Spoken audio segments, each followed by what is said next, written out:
বনি ইসরাইলের এক লোক 500 বছর আল্লাহর ইবাদত করেছে। কয় বছর? কোথায় জানেন? সাগরের মাঝখানে এক পাহাড়, ওই পাহাড়ের উপরে বসে 500 বছর টানা আল্লাহর ইবাদত। দিনে আর রাতে একবার করে নিচে নামতেন। সেখানে আল্লাহ তাআলা পাথরের ভেতর থেকে তার জন্য মিঠা পানির ব্যবস্থা করে দিয়েছেন, আর একটা ডালিম গাছের ব্যবস্থা করে দিয়েছেন। সকালে নামলে একটা টসটসে ডালিম, রাতে নামলে টসটসে ডালিম। এগুলো খেয়ে খেয়ে 500 বছর সে আল্লাহর ইবাদত করেছে। আর সে আল্লাহর কাছে বলেছে, আল্লাহ আমি যখন মারা যাব সেজদারত অবস্থায় যেন মারা যাই। ঠিকই আল্লাহ সেজদারত অবস্থায় সাইয়েদনা আজরাইলকে পাঠিয়ে দিলেন। সেজদারত অবস্থায় লোকটা মারা গেল। 500 বছর ইবাদতের পরে আল্লাহর দরবারে কিয়ামতের কঠিন ময়দানে যখন লোকটা হাজির হয়ে যাবে, আল্লাহ বলবেন, আদখিলু আবদি আল জান্নাতা বিরহমাতি, আমার বান্দাকে আমার দয়া আমার ভালোবাসা দিয়ে জান্নাতে ঢুকায়া দাও। 500 বছর ইবাদত করছে তো আমার দয়ায় আমার বান্দারে জান্নাত দাও। এই বান্দা বলে, বালবি আমালি, আল্লাহ তোমার দয়া লাগবে কেন?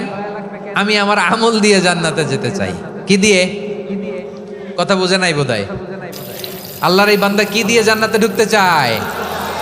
আমল দিয়ে। আল্লাহ বলছে, আমার দয়ায় আমার বান্দারা জান্নাতে নিয়ে যাও ফেরেশতারা।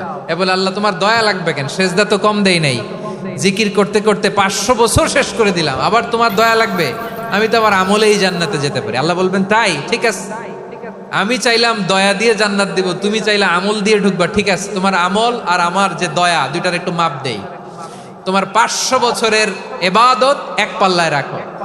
আর আল্লাহ বললেন, আমি যে দয়া করে এই দুনিয়ার নাজ নেয়ামত বিউটি সৌন্দর্য দেখার জন্য তোমার দুটা চোখ দিয়েছিলাম, দুটা নয় একটা চোখ আরেক পাল্লায় রাখো। রাখা হবে, দেখা যাবে ওই 500 বছরের ইবাদত হালকা হয়েছে, আর মুহূর্তের মধ্যে আল্লাহর দেয়া একটা চোখের নেয়ামত ভারী হয়ে গিয়েছে। আল্লাহ বলবেন, তোমার কথা মতো মাপ দেয়া হলো, এবার ফলাফল দেখো, হিসাব বলে তুমি এখন জাহান্নামে যাবা। Go to the hell fire, যাও এবার জাহান্নামে যাও। মাপ জোখে যখন আসছো আমার সাথে হিসাব ক্যালকুলেশন, যাও তুমি এবার জাহান্নামে যাবা। এবার লোকটা কাচুমাচু করে বলে, আল্লাহ আমি বুঝি নাই, আল্লাহ আমি বুঝতে পারি নাই, খেয়াল করি নাই, তুমি আমারে ক্ষমা করো, তুমি আমারে মাফ করো। ও আল্লাহ, এবার আমি টের পেয়েছি, এবার আমি বুঝতে পেরেছি, তোমার দয়া ছাড়া দুনিয়ায় কেউ জান্নাতে যেতে পারবে না, কেউ পারবে না। আল্লাহ বললেন, ওরে গোলাম, তুই তো কিছুই ছিলি না, অস্তিত্বহীনতা থেকে তোরে অস্তিত্বে আনলো কে? ওই ছোট্ট শুক্রাণু থেকে মায়ের পেটে 9 মাস ধরে খাবার দিয়েছে কে? আবার সুস্থতার সাথে দুনিয়ার বুকে তোরে ডেলিভারির ব্যবস্থা করে দিল কে? আবার তোর মায়ের বুকের ভেতরে 2টা খাবারের লাইনের ব্যবস্থা করে দিল কে? আবার তোকে শৈশব পেরিয়ে কৈশোর পেরিয়ে তারুণ্য, তারপরে যৌবন, এগুলো দান করলো কে? তার চেয়ে বড় কথা, পাহাড়ের মাঝখানে সাগরের মাঝখানে 500 বছর ইবাদত করার শক্তি তোর গায়ে দিয়েছে কে? এই সাগরের মধ্যে লোনা পানি, লবণের পানি মুখে দেয়া যায় না, সেখান থেকে আমি পাহাড়ের ভেতর থেকে মিঠা পানির ব্যবস্থা করে দিলাম। ওই জায়গায় তোরে রিজিকের বন্দোবস্ত করলো কে? সকাল বিকাল 2 বেলা টসটসে ডালিম খাওয়ার ব্যবস্থা করে দিল কে? তোর আবদার ছিল, আল্লাহ আপনি আমার সেজদারত অবস্থায় রুহু কবজ করবেন, তোর শেষ আবদারটাও পূরণ করেছে কে? ও গোলাম, আমার রহমতের তুলনায়, আমার নেয়ামতের তুলনায় তোর 500 বছরের ইবাদতের কোনো ওজনই হবে না। গোটা বিশ্বের কেউ কোনোদিন আমার জান্নাতে ঢুকতে পারবে না আমি আল্লাহর দয়া ছাড়া। হুয়ার রহমানুর রহিম, তিনি দয়াময়, তিনি মেহেরবান। জিব্রাইল আলাইহিস সালাম বিশ্বনবীর এই লম্বা হাদিসটা যখন শোনালেন, আমি যা যা বলছি এটা বিশাল এক হাদিসের অনুবাদ। বললেন, ইয়া মুহাম্মদ, এই দুনিয়ার সবটাই চলে আল্লাহর রহমত দিয়ে।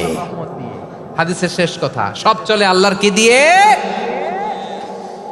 তখন বিশ্বনবী সাহাবাদের বললেন, ও সাহাবারা শোনো, আল্লাহর জান্নাতে কেউ কোনোদিন প্রবেশ করতে পারবে না তার রহমত ছাড়া।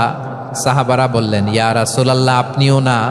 আপনিও কি আল্লাহর রহমত ছাড়া প্রবেশ করতে পারবেন না? বিশ্বনবী বললেন, না আমিও না, আমি বিশ্বনবীও আল্লাহর জান্নাতে আল্লাহর রহমত ছাড়া ঢুকতে পারবে না। তবে কিয়ামতের দিন আল্লাহর রহমত আমার চারদিকে বেষ্টনী দিয়ে থাকবে। আল্লাহ নিজের পরিচয় দিয়ে বললেন, আলিমুল গায়বি ওয়াশ শাহাদাতি হুয়ার রহমানুর রহিম, আমি হলাম রহমান, আমি রাহিম। আল্লাহরে চিনছেন? ও বারোখালীর ভাইয়ের, আপনার রবকে চিনতে পারতেছেন? তিনি দয়ার সাগর, তিনি মায়ার সাগর। তার দয়ার সাগর যে কত বড় আপনার কল্পনাতেও নাই। এজন্য আপনার পাপ যত বড় হোক, অন্যায় যত বড় হোক, অপরাধ যত বড় হোক, আপনার জুলুম যত বড় হোক, আল্লাহর রহমান নামের দরিয়া তার চাইতেও বড়। আল্লাহ বলেন, খুলিয়া ইবাদিয়াল্লাযীনা আসরাফু আলা আনফুসিহিম লা তাকনাতু মির রাহমাতিল্লাহ ইন্নাল্লাহা ইয়াগফিরুয যুনুবা জামিআ ইন্নাহু হুয়াল গফুরুর রহিম। ও আমার গুনাহগার বান্দারা শোনো, জুলুম করেছো, ভুল করেছো, অন্যায় করেছো, আল্লাহর রহমত থেকে নিরাশ হয়ো না। আমরা বিশ্বাসীরা কঠিন কালেও আল্লাহর রহমত থেকে নিরাশ হব না, ঠিক কিনা বলেন? আল্লাহর রহমত থেকে নিরাশ হবেন? ভুল করে ফেলছেন, আরে ভুল তো সবাই করে, পাপ হয়েছে, আরে পাপ তো সবার আছে, আপনারা সবাই পাপী, সবাই পাপী। যত পাপ হোক, ভুল হোক, অন্যায় হোক, অনুতপ্ত হয়ে তওবা করে, ওযু করে, জায়নামাজটা বিছিয়ে সেজদা দিয়ে চোখের পানি ছাড়েন। চোখের বেয়ে পড়া পানি আল্লাহর কাছে যে কত প্রিয়। অনুতপ্ত বান্দার চোখের পানির ফোঁটা তার চোখ বেয়ে, নাকের ডগা বেয়ে জমিনে ড্রপ করার আগেই আল্লাহর ওই বান্দার সব গুনাহ মাফ করে দেয়। আল্লাহ বললেন, আমি রহমানুর রহিম, আমি দয়াময়, আমি মেহেরবান। এরপর আল্লাহ বললেন, হুয়াল্লাহুল্লাযী লা ইলাহা ইল্লা হুয়াল মালিকুল কুদ্দুসুস সালামুল মুমিন। ওয়াল্লাহুল্লাযী, তিনি এমন আল্লাহ, লা ইলাহা ইল্লাহু, তিনি ছাড়া কোনো ইলাহ নাই। আল মালিক, তিনি হলেন আল মালিক। দুইটা শেষ, আর রহমান আর রাহিম শেষ। এবার আল্লাহ 3 নাম্বার গুণবাচক নামের পরিচয় দিচ্ছেন। আল্লাহ বলছেন, আমি হচ্ছি আল মালিক। আমি কি? মানে সম্রাট। আল মালিক মানে হচ্ছে the king, the king of kings, সব রাজার বড় রাজা, মহারাজা।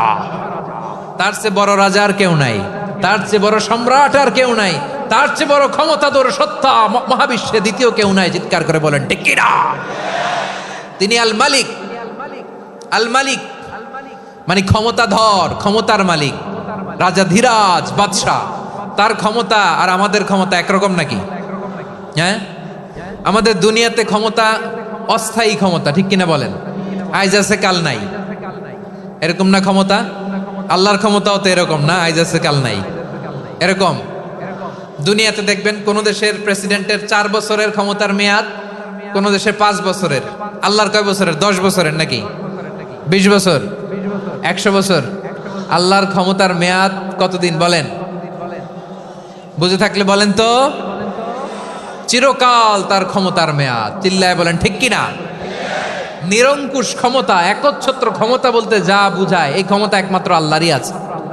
আমাদের ক্ষমতার জন্য আমরা ডিপেন্ড করতে হয়, ওর ডিপেন্ড লাগে, ওই জনমত নেওয়া লাগে, ওই জনগণের কাছে যাওয়া লাগে, ভোট চাওয়া লাগে। এরা ভোট দিলে এরপরে আমরা আসবো, ঠিক কিনা? আবার জনগণ না চাইলে আমরা নাই। আল্লাহর ক্ষমতা কি এরকম? হ্যাঁ, আবার দেখবেন দুনিয়াতে ক্ষমতায় যাওয়ার জন্য জোট করা লাগে, জোট। জোটের রাজনীতি আছে না নাই?